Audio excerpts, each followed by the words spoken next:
The chatter surrounding Deuce Knight continues to grow, and it's only good things for the Auburn Tigers.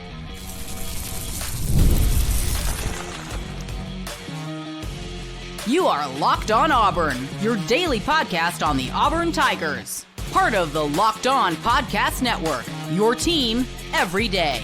Yes, welcome on into Locked On Auburn, your daily Auburn Tigers podcast. I'm your host, Zac Blackerby, and thank you so much for making Locked On Auburn your first listen every single day. It's a bonus show. We're joined by the Ben Taylor of the Auburn Network. He hosts Auburn Opelika this morning on News Talk WANI.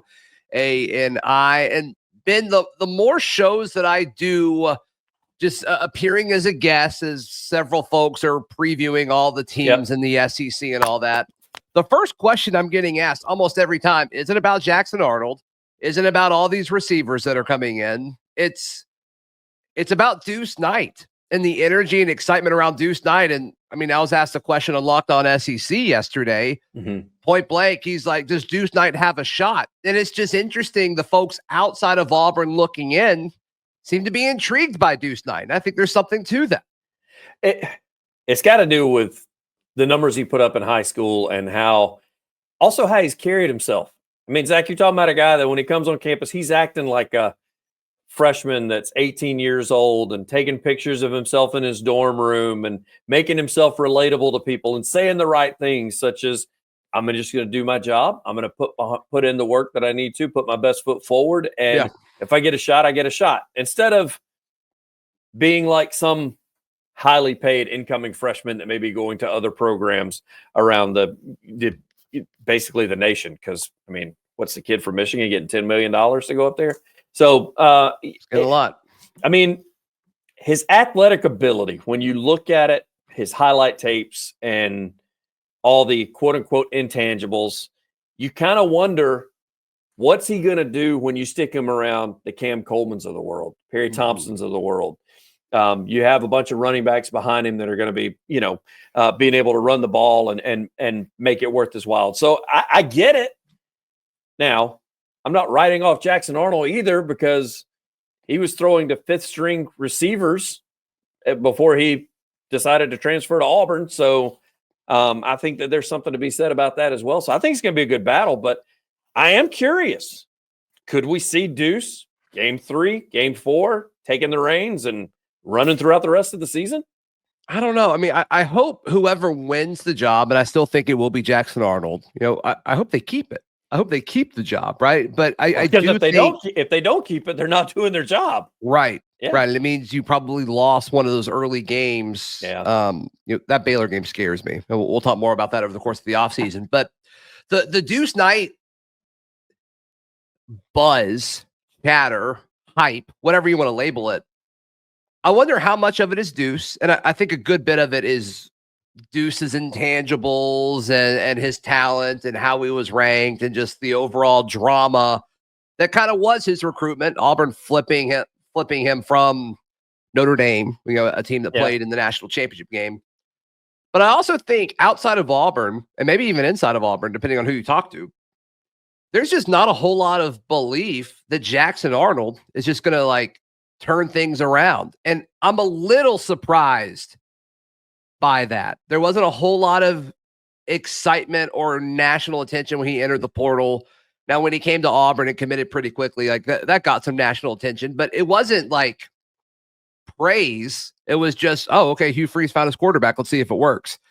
And this is a guy who has all the traits as well. And this is also the same guy that 12 months ago, the media was hyping up saying that he was going to be able to, bring Oklahoma into the SEC. It's the same guy. He just has better things around him now. I'm going to go ahead and say the problem with Jackson Arnold is sins of the father. Not necessarily the father, but people saw what they got out of Peyton Thorne the last couple of years when he was all being hyped up to come in. So I think a lot of fans and even outsiders are going, oh, we got another Peyton Thorne that has decided to come to Auburn. And it's a totally different situation. I think so too. Totally different situation. I think different situation. I think different type of player, in my opinion.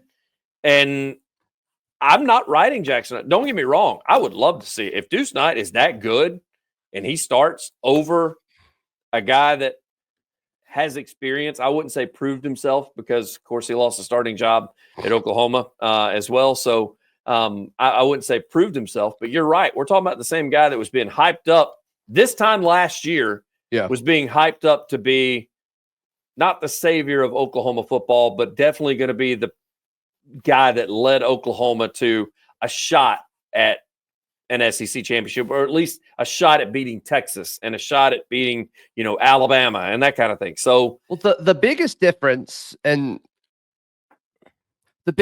between the situation surrounding Jackson Arnold and the situation surrounding Peyton Thorne is, if you would have told me, Peyton Thorne did what he did last year as a redshirt sophomore, I would have been fine with it. right. But we had to constantly remind ourselves that Peyton Thorne's been playing college football for like 4 or 5 seasons, and it just never really felt like it. It never really felt like he was this experienced guy. So Jackson, who isn't going to have the experience, I mean, he has almost a full season of playing time, and it's like, okay, that's better than nothing, but the traits are there. Yeah. The traits translate to what we think should be a formidable young SEC quarterback who's ready to take that next step. Peyton, like, by the time he got here, like, he is who he is. So I do think, I mean, I've seen people compare the two, and it's like, not every transfer portal quarterback that Hugh Freeze brings in is going to be Peyton Thorne. That's not fair to Peyton. It's not fair to Jackson. It's not fair to Ashton Daniels. It's not fair to Hugh Freeze. So all of these guys are different. It's a nuanced situation, and I just think folks need to be careful when they talk about these guys. There is an individual case-by-case situation, in my opinion. Athletic-wise, I think Deuce is a super freak. So I think that can make a difference as far as his movement up the depth chart. But I agree. I don't think it's fair to Jackson Arnold at all that he's being labeled as the quote-unquote next Peyton Thorne when Auburn fans... And I don't know how much that's happening. I don't know that they're labeling the next Peyton Thorne, but I think that they're they're putting the two in the same sentence with one another as far as being transfer quarterbacks in the Hugh Freeze era. And I don't buy into that yet. However, I would love to see Deuce like shine above all of them, just because I think he comes in with a lot of promise, but that's a lot to ask a guy coming straight from high school to take over an SEC program. And everybody goes, yeah, but it's been done before. You and I have had this discussion about freshman quarterbacks when they come in. Those are super freaks that do that take over programs and are able to do that. Everybody acts like every SEC school can get an incoming freshman, turn them into a starting quarterback, and start playing for a conference title. And I just don't know that that's the case. In a lot of cases, it's the people around them too. I mean, I do think personnel-wise, the situation is there for Deuce to come in. And do that. Am I predicting it? No. But I do think like they have the offensive line and the receivers for a true freshman to come in and compete. Yeah. But I think Jackson Arnold wins the job. I do think he has a shorter leash because of Ashton Daniels and what we've heard already about Deuce Knight. But we'll be able to tackle that more as the season goes on. Who can win spring for Auburn? Ben, I want a name or two of guys that you're watching this spring, not quarterback, next, right here on Locked On Auburn. Today's show is brought to you by SupplyHouse. Get the supplies you need from the site made for skilled trades. SupplyHouse. Whether you're in plumbing, HVAC, or electrical work, SupplyHouse is the reliable way to order products online. Guess how many parts they have, Ben Taylor? Millions. Over 200,000. Close. And they carry parts from over the 400 top brands. You'll find exactly what you need. Deliver fast from coast to coast. Join the Trade Master program today at supplyhouse.com/TM and start ordering plumbing, HVAC, and electrical supplies with just a few clicks. Plus, use promo code SH5 for 5% off your first order. That is at supplyhouse.com. Thank you so much for making Locked On Auburn your first or second listen every single day. Ben, in your mind, who's a guy that you're kind of looking at for Auburn? It's like, this guy can win spring for us Perry over the next few Thompson. months. Perry Thompson. And the reason being is because everybody goes, oh, was he underused last year? No, I just don't think he was quite ready. I think he has the body. I think he has all the tools to go along with it. I think he has both the speed and the hands. Mm-hmm. I think he also was drinking through a fire hose his first year in the Southeastern Conference. So didn't go through spring, got here a little bit later. Yep. So he's the guy that I think that people, when spring coming out of spring, they'll go, okay, that's the guy that we signed and that we watched the YouTube video on, that everybody was hyping him up because he's that good.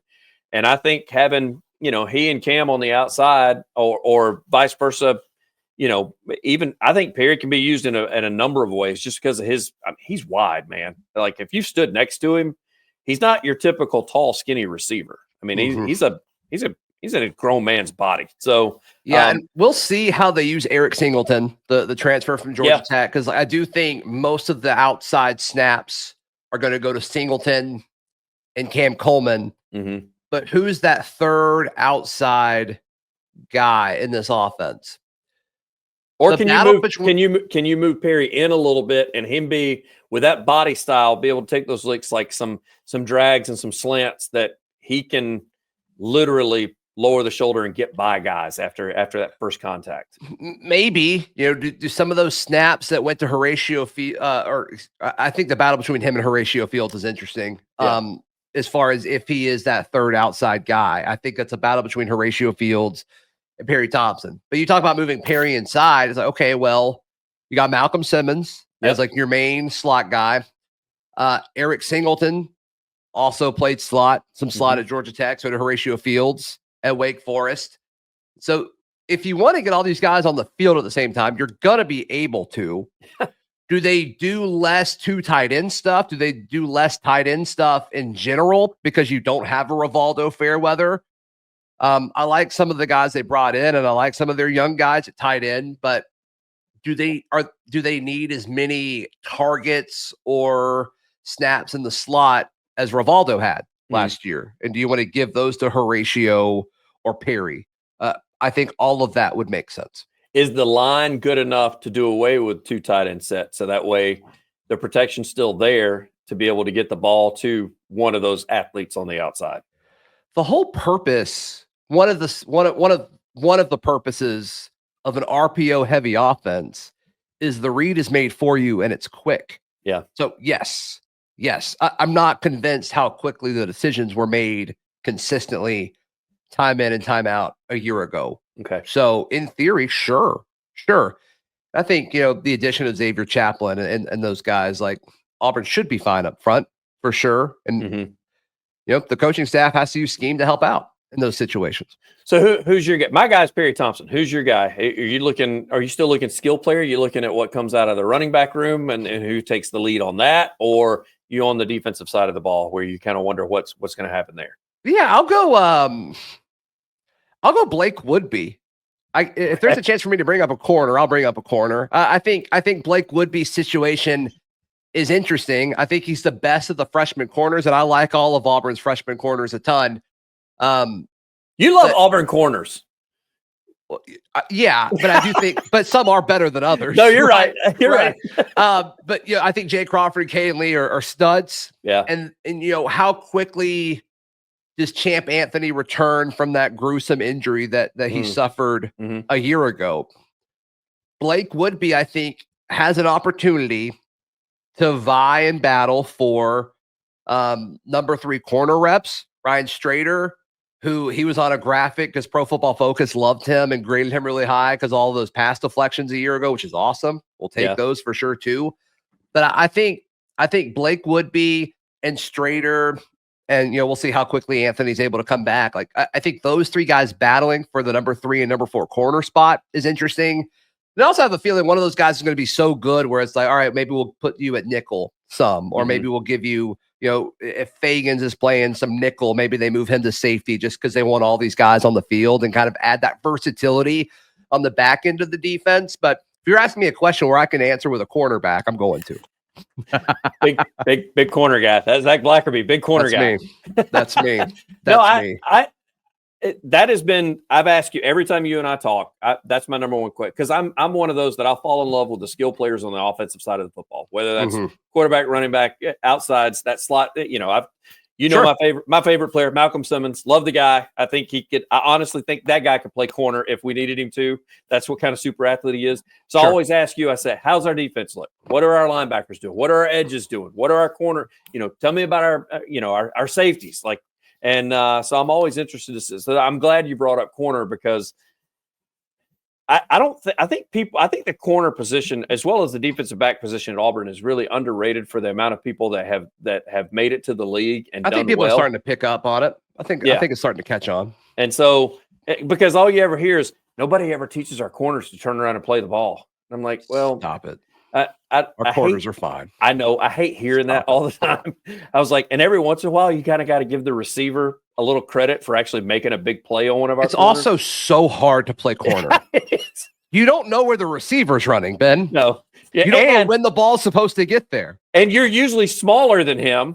You're one of the smallest guys on the field. I mean, and with all these rule changes, also, you can't touch him. Can't touch him. You cannot touch him. You can't even look at him funny. Let's give a little bit of grace here. Auburn, I know you do. I know you do. Auburn's got some good ones, and somehow they're deeper and better than they were a year ago, which is super exciting. Super exciting. Another guy that I would mention, and I think you could put any of the young tight ends here or new tight ends here. I'm going to say Ryan Ghea, because I think it is Ryan Ghea, but he does come on the show, so people are going to say I'm being biased. But I do think he has an opportunity to win some reps in spring, just because I think they're up for grabs. I know Frazier's coming back, but I mean, losing Rivaldo is a big deal, and there's kind of question marks about a lot of these guys. And I think Ryan's a complete package at tight end. I think he can block. I think he can, I think he can create space and catch the football a few yards downfield. So I think you could put any of the young / new tight ends in there, but I'll say Ryan Ghea as well. I would like to say, don't get me wrong, this is going to sound like it's a knock on Fairweather, and it is not. Okay. I thought his hands were great. I thought his route running was fine. I think he's going to do well at the next level. I think he probably could have blocked a little bit better. So if we can get, they didn't really even use him. They didn't. Most of the time, it was, they didn't. My issue is, I said a couple of times, there were a couple of times where either Jarquez got around the outside, or and there's a few times where the camera would pan, you'd see him standing there. And so I'd like to see one of those dogs at tight end, go find and put a hat on somebody, take that opportunity to know, hey, yes, they're going to throw me the ball, but I'm going to pay my dues down the field a little bit when need be as well. So if G can do that, I'm all in. I'll take him. Yeah. Yeah. And I don't know if he's I'm not saying he's going to be a starter or anything like that, but I do think he'll have the opportunity to work for reps though. To battle for reps. Yeah. Yeah, exactly. So Rivaldo's snaps last year, 225 were in the slot, 21 were out wide, and then 272 were attached to the line of scrimmage. Oh, so he was basically splitting time between the slot and on the line. Yeah, not quite 50-50, but pretty close. Okay. Pretty close. So who do those slot reps go to? Do they go to another tight end, or do they go to a large wide receiver? I do think that's interesting. I would, if it's a slot position, I always like a large wide receiver in that spot. But yeah, and we'll learn. Did Freeze just view Rivaldo as a large wide receiver in that situation, or do they view him as the receiving tight end in that situation? And that's one of those things. I think we'll actually learn that throughout spring. So we'll see. We will see. Ben Taylor, how can people check out everything you've got going on? Oh, man. Go to aunetwork.com or download the Radio Alabama app, as we are on 6 to 9, Monday through Friday. Do sports just after 7 with Locked On Wednesdays, as well as Top Button Tuesdays. Charlie 5. Everybody knows Charlie 5. Double D, Daryl Dapprich. Double D Mondays. Yes. Yep. Love him as well. And voice of Auburn High and host of On the Line. Jacob Goins. Jacob Goins also. Everybody loves him too. Yes. Locked On Hoosiers. So which their season tanked rather quickly. So, Yep. He's coaching search really well, though. So I know. give them some love at Locked On Hoosiers. I love it. I love it. Hey, please like the video. Please subscribe. And if you're tuning in on audio, please subscribe and leave us a review. We'll see you next time. This has been Locked On Auburn.